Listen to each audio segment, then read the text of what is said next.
নমস্কার, বাংলার টক আমার ইউটিউব চ্যানেলে আপনাদেরকে স্বাগত। প্রতিদিনকার মতন আজকেও আপনাদের সামনে আমি উপস্থিত হয়েছি একটি বিষয়বস্তুকে নিয়ে,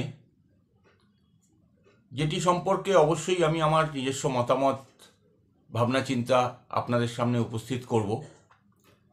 এবং প্রতিদিনকার মতন আপনাদের কাছে আমার অনুরোধ থাকবে, আপনারা আমার এই চ্যানেলটিকে সাবস্ক্রাইব করুন,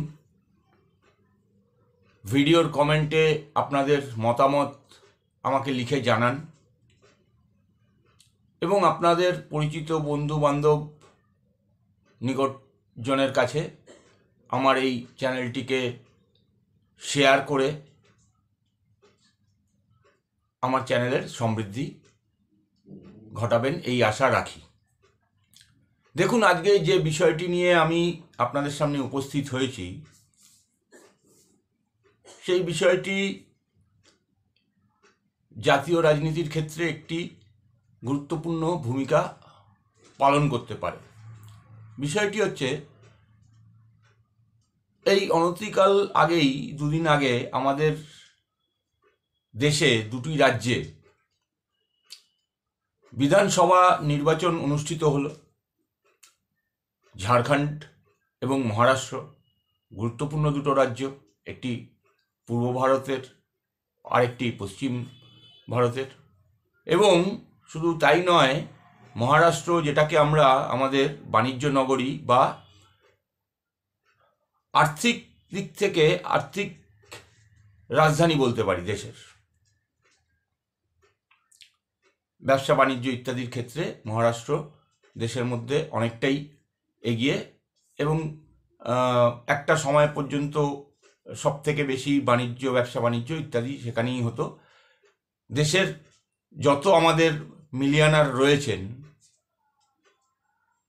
তার অধিকাংশ, প্রায় 90-95% মহারাষ্ট্র মুম্বাইতেই অবস্থান করেন।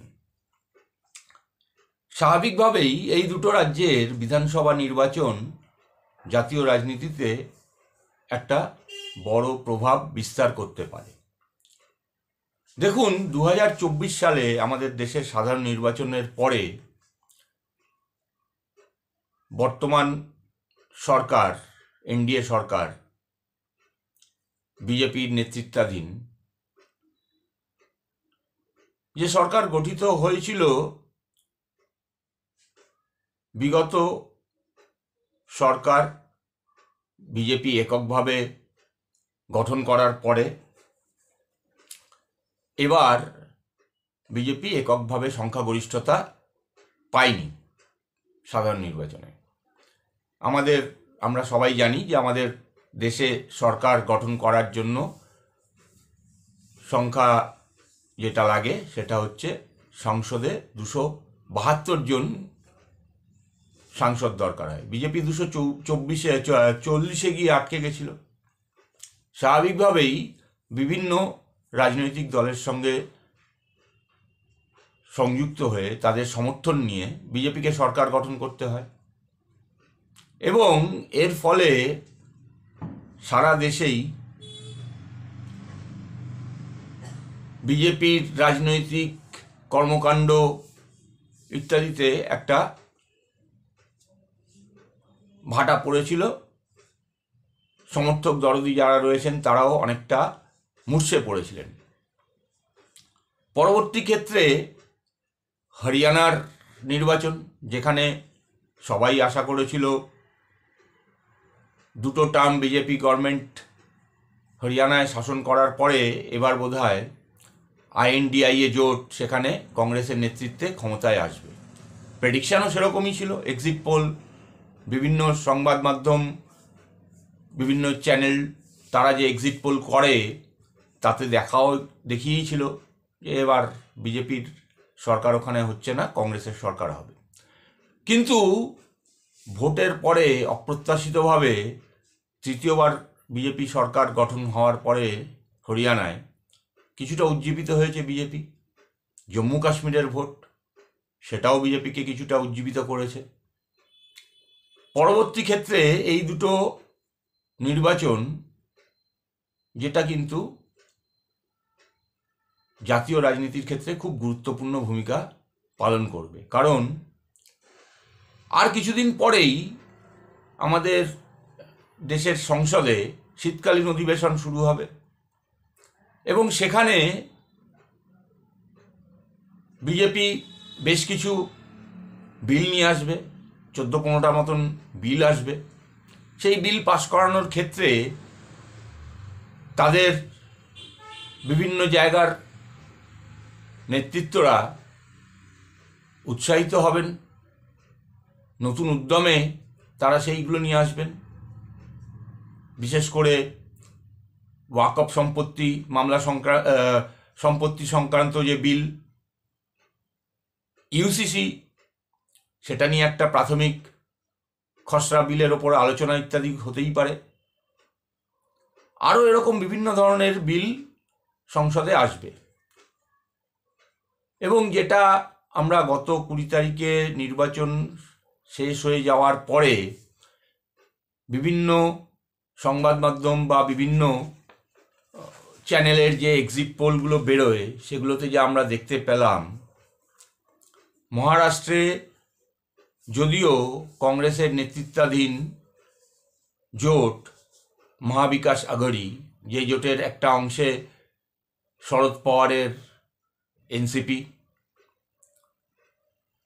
এবং উদ্ধব ঠাকরের শিবসেনা রয়েছে, সেই জোট পিছিয়ে রয়েছে বিভিন্ন এক্সিট পোলে দেখা গেল। কিন্তু ভোটের আগে সবাই এটা ধারণা করছিল যে এবার কিন্তু কংগ্রেসের জোট, আইএনডিআই এর জোটের শরিকদের সঙ্গে কংগ্রেসের সরকার করার সম্ভাবনা বেশি। আমরা জানি না আদতে কি হবে। 23 তারিখ নির্বাচনের ফল ঘোষণা হবে, তারপরেই আমরা জানতে পারবো।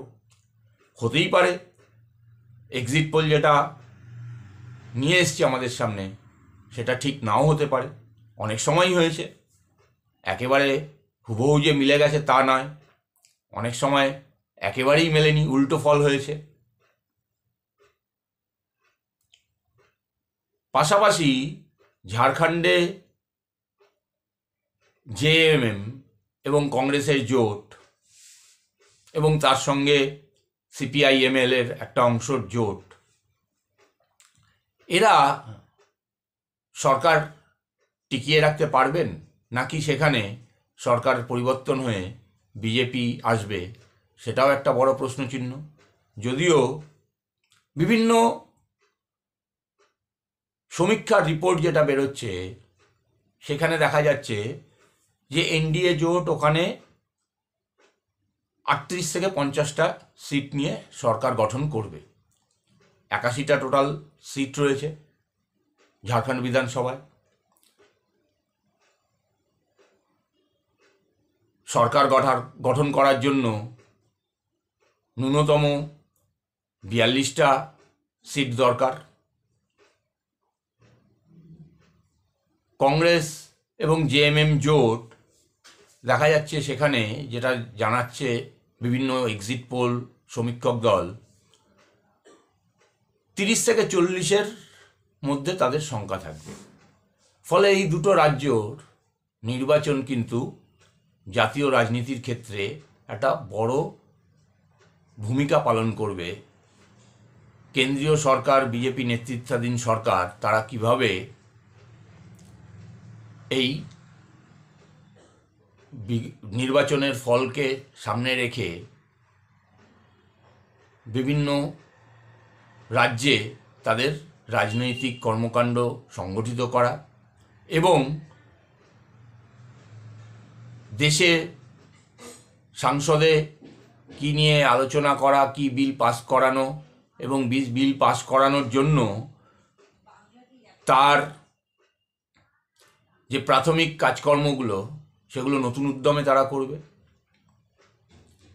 একই রকমভাবে এই দুটো রাজ্যের নির্বাচনের সঙ্গে সঙ্গে উত্তরপ্রদেশের নির্বাচন, সেটাও কিন্তু একটা গুরুত্বপূর্ণ ভূমিকা পালন করবে কারণ আমরা সবাই জানি 2027 উত্তরপ্রদেশে আবার বিধানসভা নির্বাচন। লোকসভা নির্বাচনে উত্তরপ্রদেশে বিজেপির খারাপ ফলাফল হওয়ার পরে বিজেপির একটা অংশের থেকে মুখ্যমন্ত্রী যোগী আদিত্যনাথের সরে যাওয়া নিয়ে, তিনি যে দৃষ্টিভঙ্গি নিয়ে রাজ্যটাকে পরিচালনা করছেন তার বিরুদ্ধে কিছু কথাবার্তা শোনা যাচ্ছিল, বিজেপির ভেতর থেকেই শোনা যাচ্ছিল। ফলে এই যে 9টা উপনির্বাচন উত্তরপ্রদেশে হলো, তার ফলাফলও কিন্তু বিজেপির অভ্যন্তরীণ রাজনীতিকদের মধ্যে একটা প্রভাব বিস্তার করবে এবং যোগী আদিত্যনাথ পরবর্তী সময়গুলোতে দাপটের সঙ্গে সরকার পরিচালনা করতে পারেন কি না সেটা নির্ভর করবে। দেখুন, ওখানে যে 9টা নির্বাচন হয়েছে কেন্দ্রে, 9টা কেন্দ্রেই বিগত বিধানসভা নির্বাচনে সমাজবাদী পার্টির ক্যান্ডিডেটরা জয়ী হয়েছিল। এবার বিভিন্ন সংবাদ মাধ্যমের সমীক্ষায় যেটা দেখা যাচ্ছে, তারা যেটা প্রেডিক্ট করছেন যে এই 9টা আসনের অন্ততপক্ষে 6 থেকে 7টা বিজেপি জিতবে। অপরদিকে এসপি 3 থেকে 5টি আসনে জিততে পারে।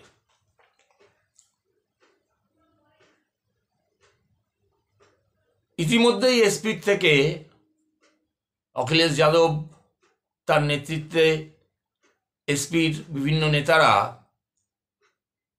ইতিমধ্যেই বলতে শুরু করেছে যে উপনির্বাচন এখানে হয়নি, প্রশাসনকে যথেচ্ছভাবে যোগী ব্যবহার করেছে। ফলে ওখানেও কি রেজাল্ট আসে সেটা কিন্তু জাতীয় রাজনীতি এবং উত্তরপ্রদেশে যোগীর অবস্থান সরকার চালানোর ক্ষেত্রে প্রভাব বিস্তার করবে। সর্বোপরি এই 9টা উত্তরপ্রদেশের নির্বাচনের ফল, ঝাড়খণ্ড এবং মহারাষ্ট্রের নির্বাচনের ফল, তার সাথে সাথে খুব গুরুত্বপূর্ণ আমাদের এই রাজ্যের 6টি উপনির্বাচনের ফল। দেখুন, এই 6টি যে রাজ্যে আমাদের উপনির্বাচন হচ্ছে, 6টি কেন্দ্রে, তার মধ্যে সিতাই, নৈহাটি, হাড়োয়া, মেদিনীপুর, তালডাংরা 6টা জায়গাতেই তৃণমূলের বিধায়ক ছিলেন। একমাত্র মাদারিহাট, যেটা বিজেপির ক্যান্ডিডেট ছিলেন মনোজ টিগ্গা, বিধায়ক থেকে তিনি আলিপুরদুয়ার থেকে এমপি নির্বাচিত হয়েছেন। ফলে সেখানে আবার পুনর্নির্বাচন হচ্ছে।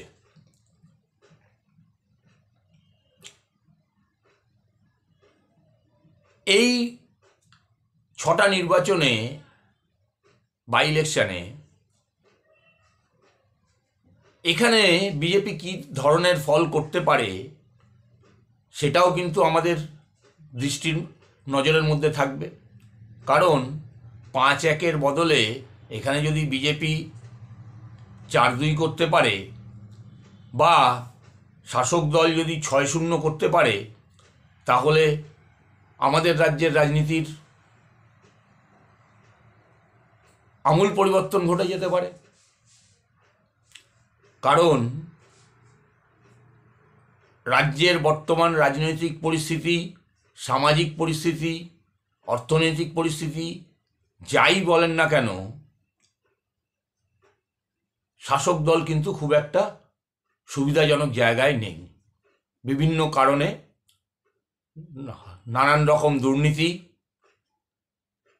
নানান রকম নিগ্রহ, নারী নিগ্রহ, সে শিশু থেকে শুরু করে বয়স্ক মহিলা, এবং সর্বোপরি দুষ্কৃতীদের বাড়বাড়ন্তে রাজ্য সরকারও খুব একটা আমাদের স্বস্তিতে নেই। ফলে এই 6টা নির্বাচনের ফল যদি রাজ্য সরকারের অনুকূলে 6-0 না হয়, সেক্ষেত্রে তাদেরও একটা টালমাটাল পরিস্থিতি তৈরি হওয়ার সম্ভাবনা থাকবে। আবার যদি বিজেপি এখানে তাদের যে আসন, সেই আসনটা ধরে রেখে আসন সংখ্যা যদি বৃদ্ধি করতে পারে, তাহলে নতুন উদ্যমে রাজ্যের যারা বিজেপির